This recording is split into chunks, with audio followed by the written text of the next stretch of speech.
17, I ran away from home and from everything I had ever known. I was sick and tired, living in a town filled with narrow minds and hate.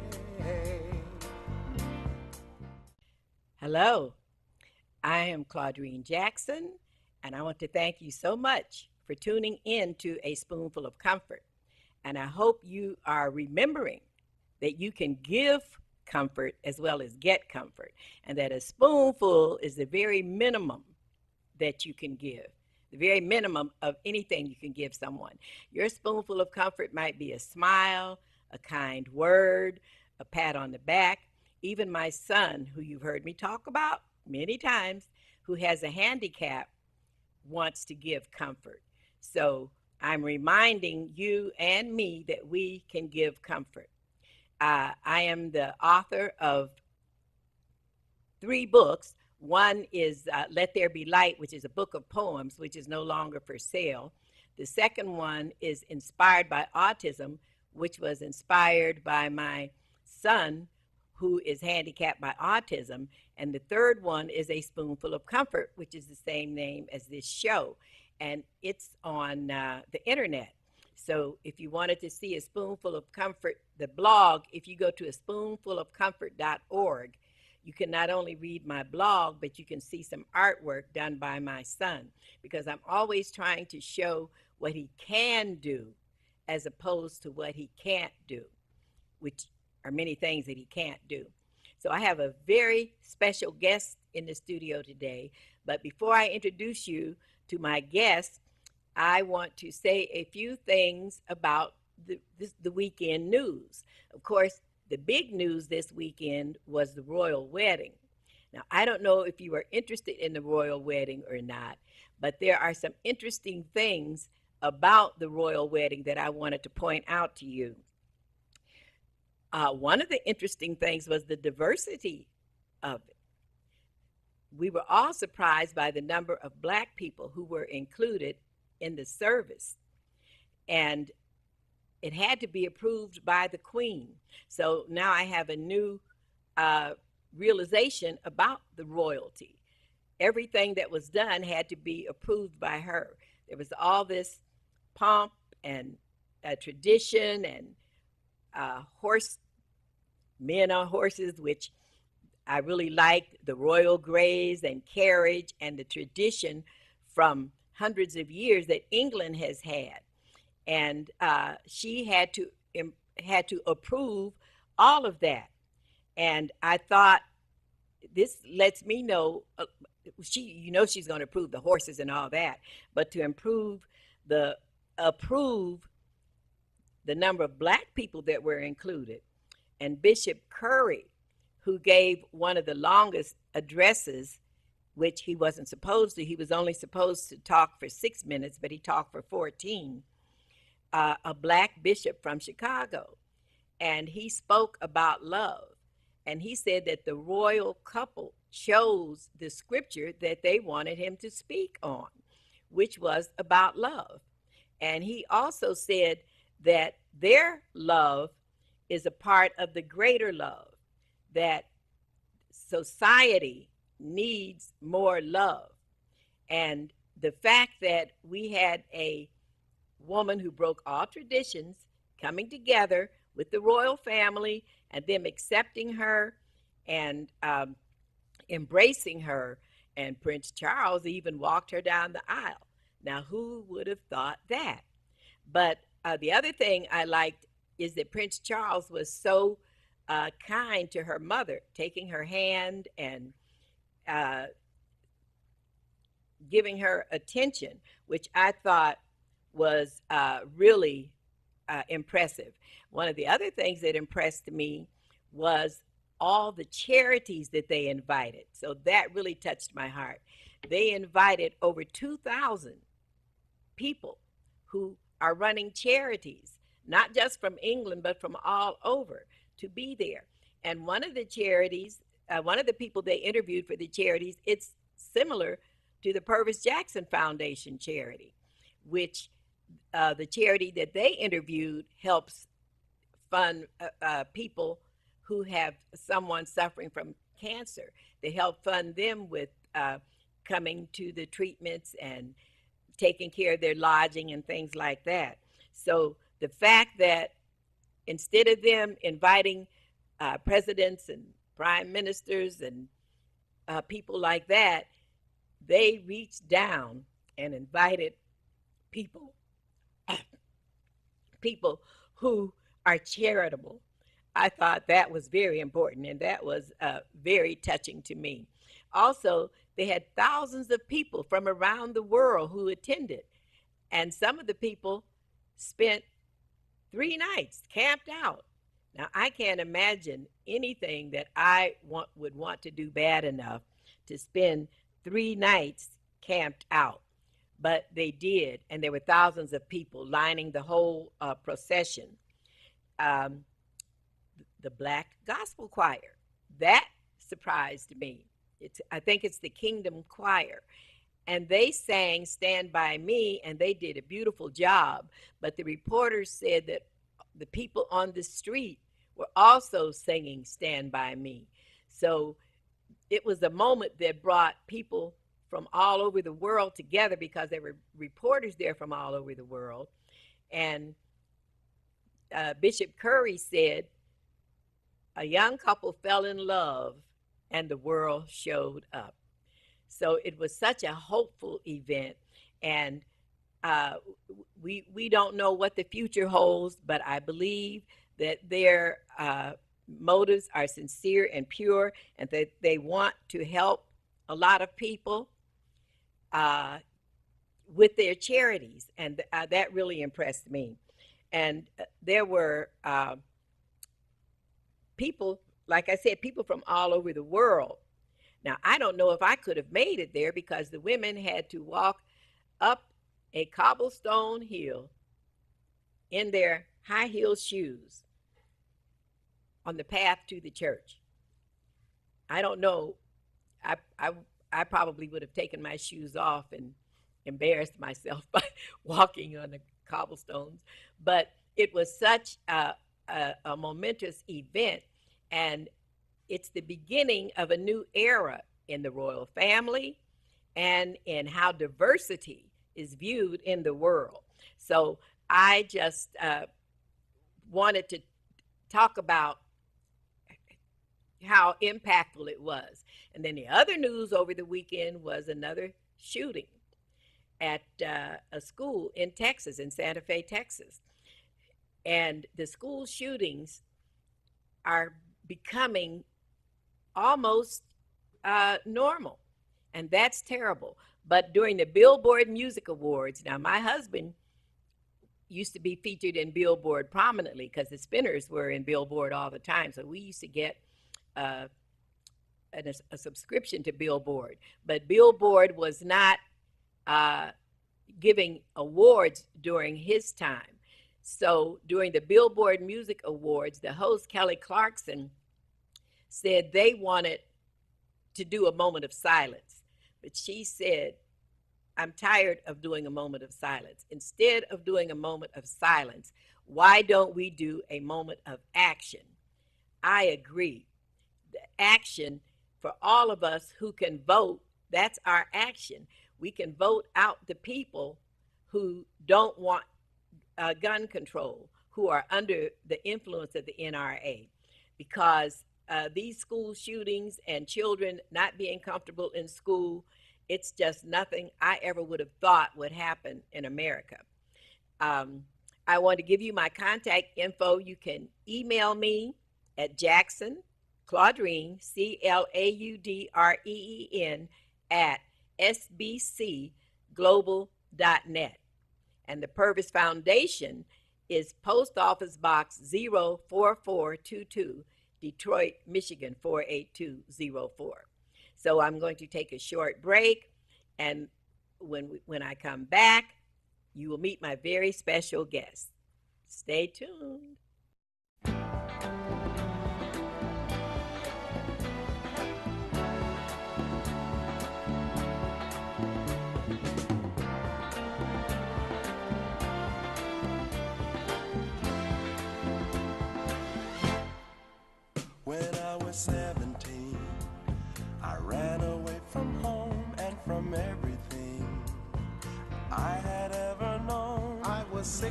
tired, living in a town filled with narrow minds and hate. Thank you so much for sticking with me.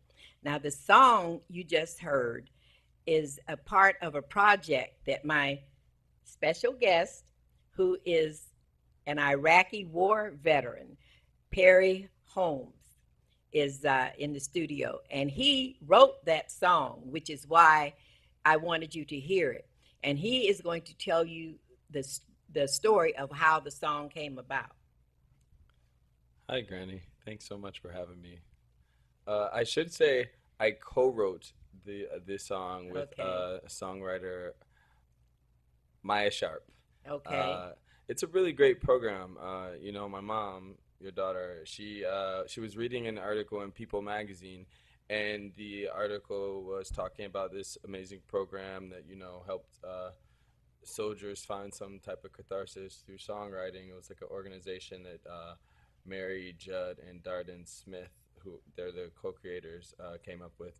And my mom told me about it, and I think she said the first time she mentioned it, I didn't really, I had too much going on. But about a year ago, she brought it up again, and we started kind of talking about it and corresponding with Mary Judd, and just since I was a kid, I've always written a lot, and then since I've gotten out of the military, I found that writing has really helped me deal with a lot of the things that I've gone through, and so it just seemed like a really good fit. And songwriting with soldiers welcomed me with open arms, and I went to the retreat in Rensselaerville, New York, about 6 months ago now. And that's where the book is from. There are pictures of the soldiers and the people that they were writing with. And I thought it was such a worthwhile project. There's a picture of Perry in here Maya Sharp. with Maya Sharp, who was singing the song. But the story behind I'll Never Write That Letter is so interesting. Would you tell us the story behind I'll Never Write That Letter? Sure. I was in Iraq in 2004. I was a combat medic, and there's a thing that goes on in the military where you kind of, it's not mandated. Some people don't, but some people write a just in case letter, just in case something happens to me. Now, that was news to me because I never thought about Yeah, writing that letter. well, because there's some things you probably want to say that you don't, and it gives you like a moment to, even though you're gone. Yeah. So, a friend of mine I was a combat medic, and I did route clearance. So we looked for the bombs. You hear about roadside bombs, IEDs, and things like that.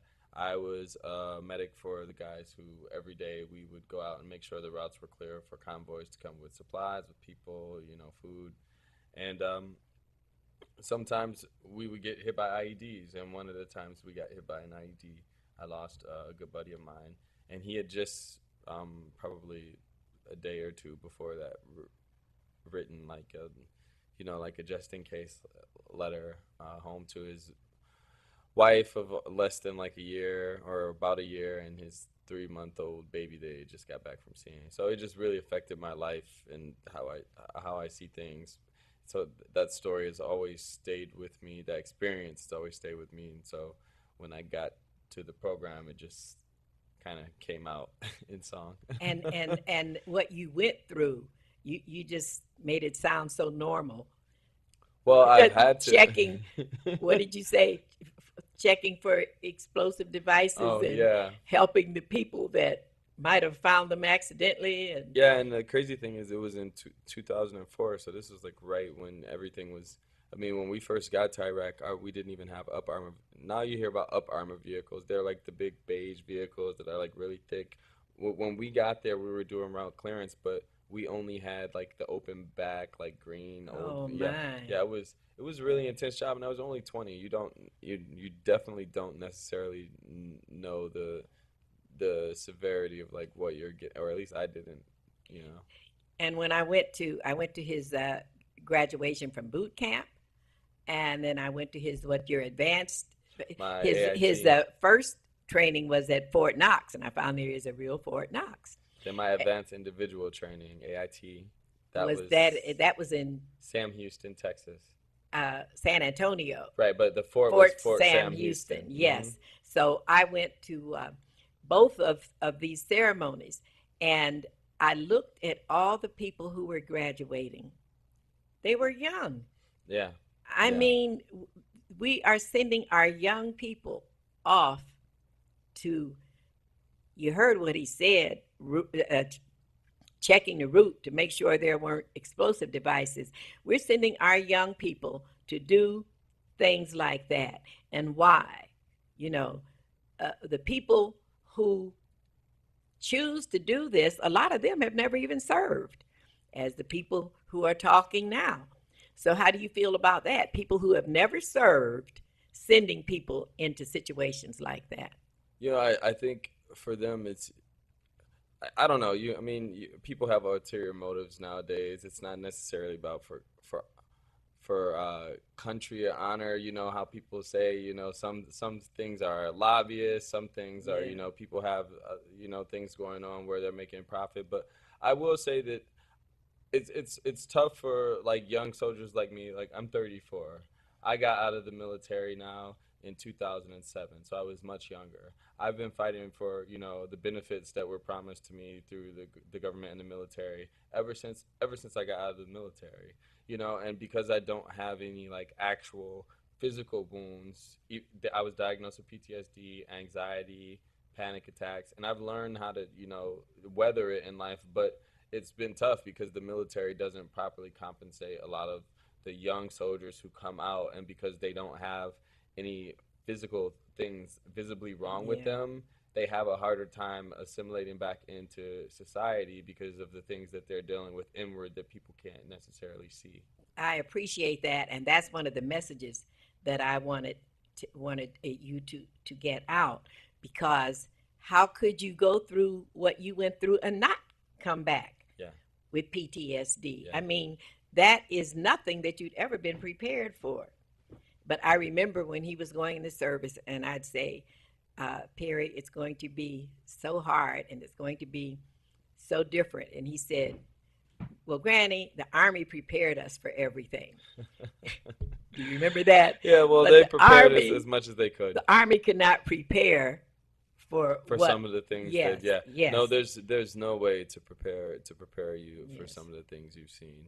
I mean, for some of the things you see in yes, war, and but that has affected me so much. It affects how I live. It affects my beliefs. It affects my ability to create. Like being a musician, I can definitely say that being in the military and my experiences have caused me to feel more of a drive to get the things I feel out in like a message through music, and to try to like life is urgent. You have to live how you yes. how you how you want while you can, and just try not to hurt others, but pursue your dreams. And so I think my experience in the military and war definitely has affected me and driven me towards my artistry even more. Great. That's a way of expressing it. And I feel the same way, but I feel that way because I'm so old. I have to, I have Oh, to get Granny. things done before I kick the bucket, Well, which is going to be a long time. we never know when any of us are gonna That's go, true. and that's why life is, so urgent, and you gotta. That's true. Now you're getting a special honor from the Senate this week. Tell us about that. Oh yes, I was invited up to the Senate floor by Senator Ian Conyers. They are going to be honoring some veterans on Thursday, so I will be going up to Lansing, which is really exciting because I've never got to go onto the Senate floor or experience anything like that. So I'm super excited. I am too. I was on the Senate floor, but we were trying to get autism its own category. That's when I found out that people help make the bills and help make the laws, because my son was born in 75. They were institutionalized up until 75.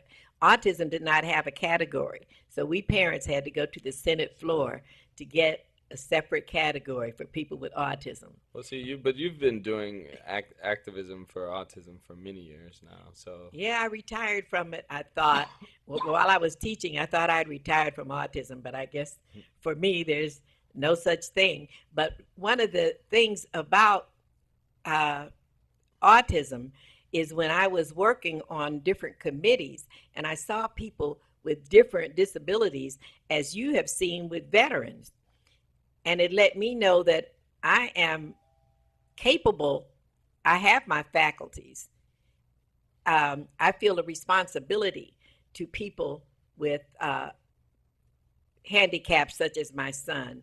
I feel a responsibility to try to do something for them.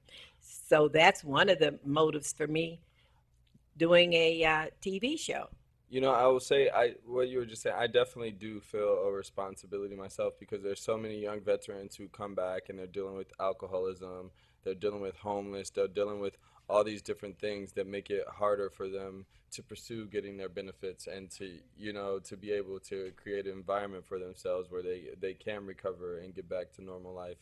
And so I try to do what I can to be an advocate, for especially veterans of my generation, because they're younger, and so people look at them and they just think, "Oh, you're able-bodied, get out there," and they don't know what they're going through. But you mentioned about people creating the bills and everything, and I just wanted to mention again the bill that we kind of were talking about the last time I was here, which is Michigan Senate Bill 422, which is where the Michigan Land Bank Authority would have to provide veterans with a home from the land bank at no more than 33% of their income.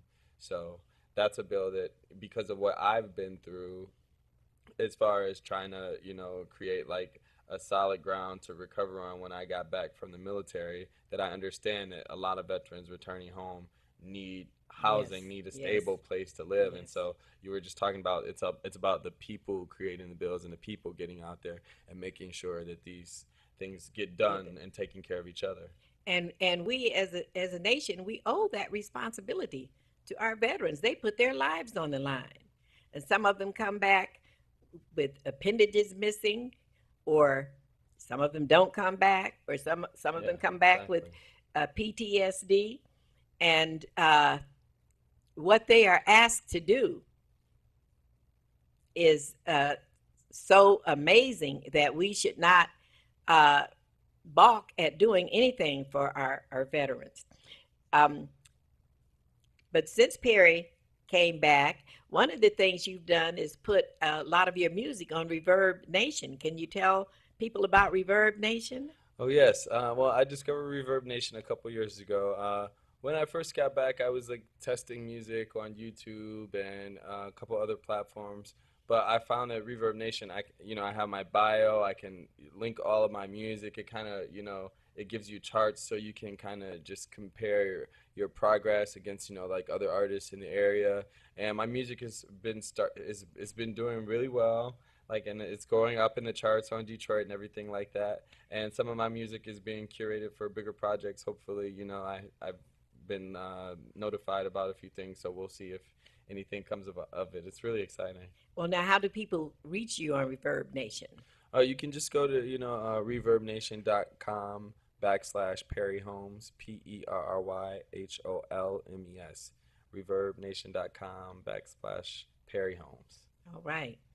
I'm really very proud of you putting your expression into that kind of avenue, because uh, writing has always been therapeutic for me. There were times when I felt very down. If I have time, I want to read one of my poems called From the Bottom of the Spectrum, where I felt like I was at the bottom of the spectrum. And I'll explain, because autism is a spectrum, and my son is on the lower end of the spectrum. So because he was on the lower end of the spectrum, I felt like I was on the lower end of the spectrum. So I wrote a poem called From the Bottom of the Spectrum. Okay. That I'll share if we have time. But we want to talk about Hart Plaza. Yes. Oh, I'm super excited. On June 9th at Motor City Pride, I will be performing at Hart Plaza.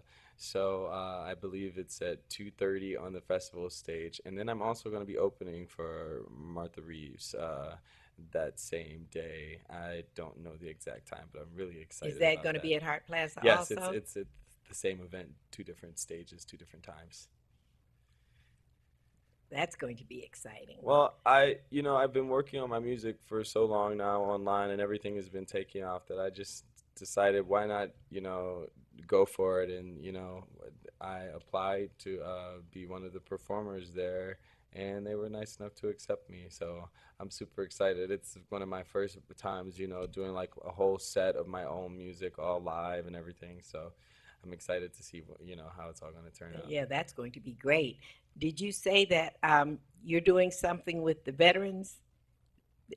Didn't you, some project or program with the VA that you're a part Oh, of? yes, there's an amazing program with the military that's called Vocational Rehab. Yes. Yes, vocational rehabilitation, where if you meet certain qualifications, the military will pay for your schooling, be it, like vocational training, or be it, going to actual school. And you also get, like a stipend for housing, and you have a counselor that kind of, helps you navigate through everything. And if you have other needs, it's possible that the program will be able to provide those needs for you. It's a really great program where they're trying to get people who can't necessarily operate in the same field that they were trained in the military an opportunity to get back into the workforce. So I should be starting that in the fall, and I will be using vocational rehab to go to DINE, Detroit Institute of Music Education, which I'm super excited about. Wonderful. I'm so glad that you have goals and aims for the future because that's what's important. Now, am I going to do from the bottom of the spectrum or are you going to do Sunshine Never Felt So Cold? You have so many songs that you've written that we'd like to hear something from one of them from you. You didn't bring Sunshine Never Felt So Cold with I, you, I did did you? not. Is Oh, there wait. anything you can? I did bring it. I Oh, think it's in okay. here. This is the story though. Okay. So, I wrote this about my friend who passed away. Sunshine never felt so cold as it did that December day. The hot Iraqi sun beaming down on me, but I did notice. I was cold inside. Cold inside as I stood at attention saluting my buddy who was in a pine box being loaded onto a plane. I knew it was the last time I would ever be in his presence, so I whispered, "Goodbye, buddy." I cried and attempted to be silent as the man carried the flag-draped box past the formation I was standing in. He was my buddy. I was his medic. But still somehow he was dead. He was dead. I should have saved him, or at least I should have tried, but when someone is missing the whole front half of their head, there's nothing you can really do. I could have at least went up to him, but I had to keep my head. I had to keep it cool. I had another guy I could still help. Gotta keep this guy alive. He's turning white. If he dies, his blood is on my hands, but I didn't do this. Oh God, I can't let him die. There, we didn't even see it coming. It came out of nowhere. I mean, you don't expect it because of where you are, but you do at the same time. Your buddies. Just yesterday, I thanked them for loaning me his ammo pouch, and now I'm saluting a pine box with a flag. December 3rd, 2004, Kirkuk, Iraq. Sunshine never felt so cold. Thank you. I know that was uh, a very poignant story, but this is the story of the people that we are sending into battle. And I'm so thankful that my grandson came back. So maybe that wasn't very comforting, but I think it was important. It's time for me to go. Hopefully, you will tune in again for A Spoonful of Comfort every Tuesday at 1:30 right here on WHPR TV 33. Thank you, and may the power of God protect you. May the presence of God comfort you, and may the love of God enfold you. Until next time.